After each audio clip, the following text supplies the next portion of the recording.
Hello, this is Gio, and continuing with the laundry room project, one of the next things I have to do is actually provide a power supply for the dryer. And now this is going to be a 240 volt power supply off a 30 amp plug, and therefore I went ahead and purchased 10 gauge wire, which is appropriate. I also went ahead and purchased a 4-prong plug, which will go with the 4-wire conduit. And so in this case, you would have 2 hot, a neutral or common wire, and a ground wire as well. And to fit all this in, I got a little bit of an oversized box. Makes installation a little bit easier. But before I do that, I have to find room for it, and I kind of want to put it right about here if it would actually focus there. And I did find a stud, which is pretty easy because I already have the screws here, and I'm going to bring the wire from the floor. Now backing up a little bit here, I did remove a floorboard right there, and I'm going to fish the wire through here. Now you could see there's a board right here, and if you trace it to where I kind of want to put it, I actually want to put it on the other side of this board. I don't really want to take up this board, so I'll just use this existing hole, and I'll fish the wire this way, and then I will bring up the wire through the wall here, and then through this stud, and actually install the box on this side. So I'll go ahead and start that work next. I'll just mark off what I want to open up, and I'll cut open the various holes. Okay, so you could kind of see where I marked the rough stud here, and then I have this little box that will hold the plug itself. Now these boxes are made for actual installation of existing walls, and has these little tabs here, so when you actually install it in, you don't have to secure it to any studs. You just screw these in, and these little tabs start moving forward and secure themselves on the drywall themselves, and they do a pretty good job. But I always do like to install these against studs themselves, because when you can, they could be in the middle of between studs as well, but it just gives it that little extra security or support on the side.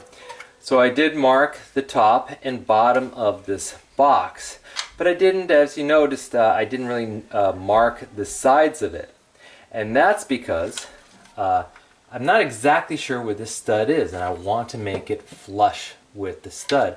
So I'm just going to start cutting from one side to the stud until it stops, and same with the bottom. And then after I know exactly where the stud is, I'll measure and figure out where to cut on the edge. Now you could either use a traditional drywall saw like this, but I have my handy dandy Dremel Multimax, and it does a really clean job cutting into drywall, so I'll go ahead and do this. Now I know that there's no wires in this particular wall, but sometimes there are wires, and sometimes you could have a stud finder that detects actual wires.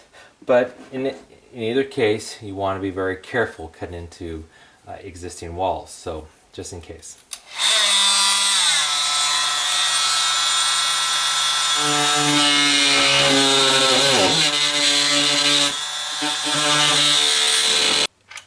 Okay, so I was pretty correct with this line, so that is the edge of the stud, so I'll go ahead and place my electric box again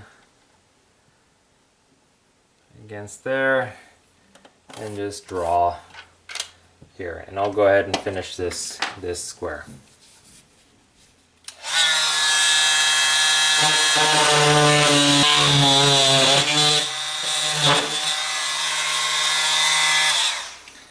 And there you go. Let's see if I can get this out of here.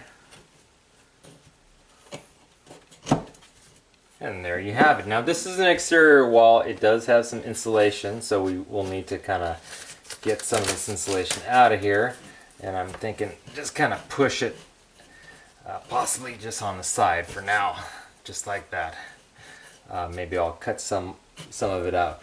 But you can see the stud on the other side, And the box, hopefully, should fit in nicely. That's a little tight. I think I'll make this a little bit wider, but we'll get the box fitting and then we'll go ahead and make another hole for fishing the wire down below. Okay, so you can see that the new box fits in well, and I just loosely put that in. I could just pull it out when I'm ready to fish the wire. But let's move this camera down a little bit, and you can see that I made a little bit of a hole down here. Now this is the stud, and this is there's floor joists on either side of here, and there's a floor joist right here. And again, I'm trying to, you can kind of see this bit of plywood. If I can move this down, you can kind of see this seam right here, and that separates. I know that there's a joist here, and that's where I'm going to fish the line on this side, come up, and then through this this stud here. And so my next question is, what kind of hole? So there is a board here, and I know that if I drill down, since the joists are like this, floor joists, that this will be kind of empty on the bottom and connected to this space down here. Now I could use various drill bits. This 5/8 one's probably a little small for the wire I'm fishing. 1 inch would probably work really well. But again, I want to make it really easy on myself, and so I'm picking a 1/2 bit to drill a hole down here. This is not anything that is required for good support, so I could make right here a 1.5 inch hole is just fine right here.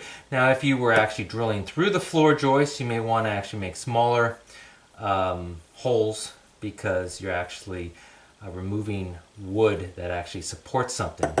This little plate does not, so I'm going ahead and drill right into here.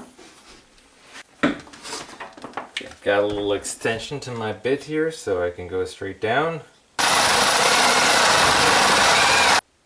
Okay, so that was a pretty successful hole, and now we want to follow this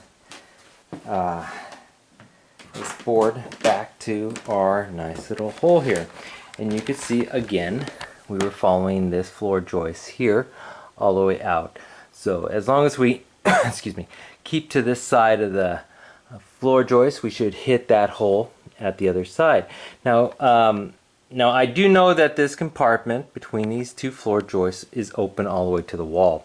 If you notice these little spacers here, these are very common in floors. You know, you have to put these on every so often, and sometimes this could actually prevent you from fishing something all the way through. So that's something you have to be aware of, and if you do hit these, you'll just probably have to open up a hole kind of in the middle of your floor in addition to this hole.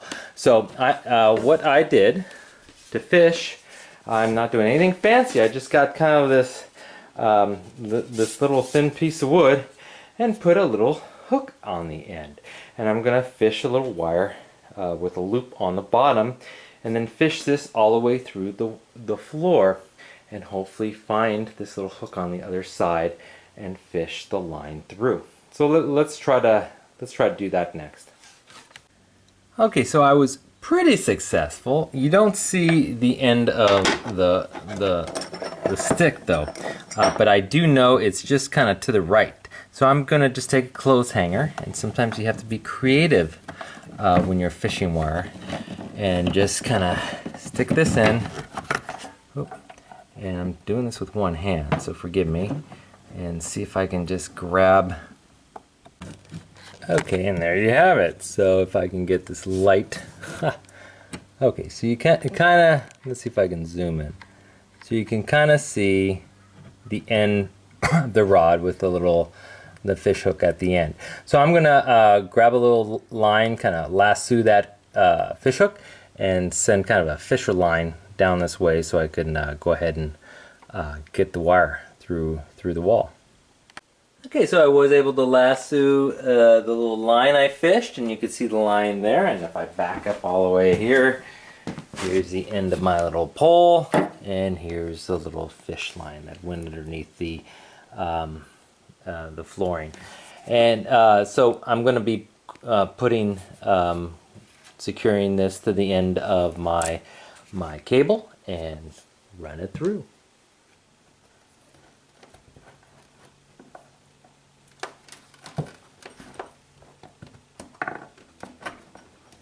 And there you go.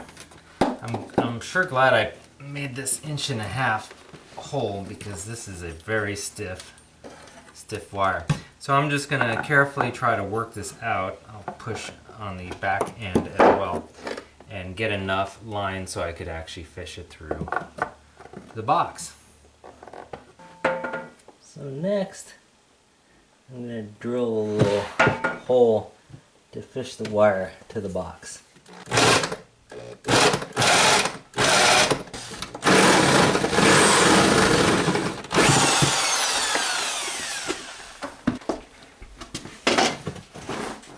Okay, now I got it through to our electric box opening, and so I'm just going to make a space and fish it through the box.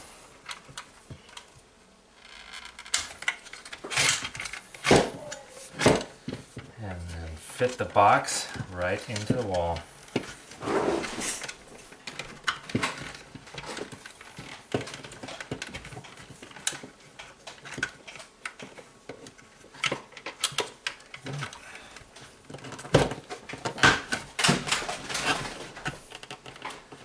And then I'll go ahead and tighten these tabs so it holds securely. And you just have to tighten up these screws, and eventually the tabs will fall exactly in place. And when you can't tighten anymore, that's when they're set. Okay, so I went ahead and took the outer coating off, and you could see the exposed wires. Now there's no power to these wires, so this is safe to do. And again, I would definitely recommend turning off the power, making sure the breakers are off, etc., because this is 240 volt and this can kill you. So what we have here is the white is the neutral or common wire. The black and red are the two hot wires. This is what makes it 240. Each one is 120 each. And then you have the exposed ground wire. And this is your plug face. So the way it works is that the two on the ends is your hot leads. The top is your ground, and this little L, or here now it's an L, but this little shape is your common or your neutral volt wire. You can tell which one's your ground by you could tell that by this little metal piece here, just connecting to the faceplate. And we're going to have the ground up on top, which is the proper way of doing it, and it'll just go in just like this. So I want to kind of trim these up a bit so they have enough room to work with.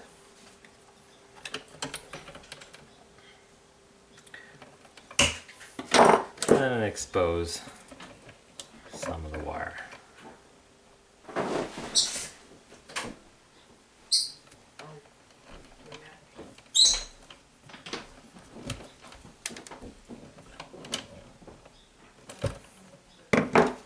Okay, and now the way this particular outlet works is you have these screws that just loosen up these, and you could put the wires just directly in here and then tighten them up for to secure them. So I'm going to do this for each one of these.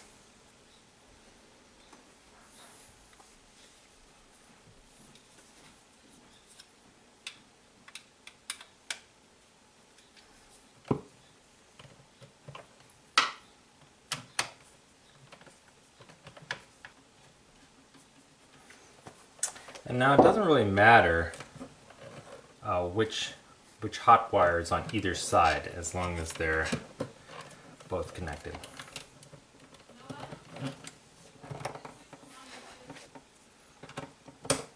Okay, with them all secured, now the trick is getting all these stiff wires back in the box. So you basically have to kind of maneuver them and fold them so they all kind of work with you.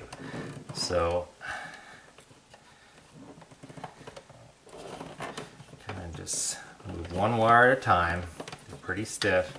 Just don't push the whole thing in and just kind of force it. You kind of want to work with the wires, bend them the way you want them to bend, so you can get them all in there nicely.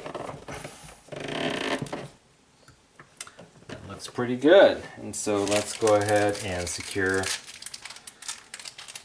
the plate.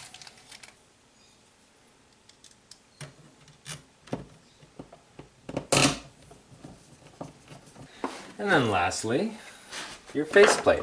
Now it is very common to install these type of plugs in a double box, so you can find these faceplates. Actually, I recommend them to install them in the larger boxes because the wires can be stiff and hard to deal with, and it's much cleaner just to finish it up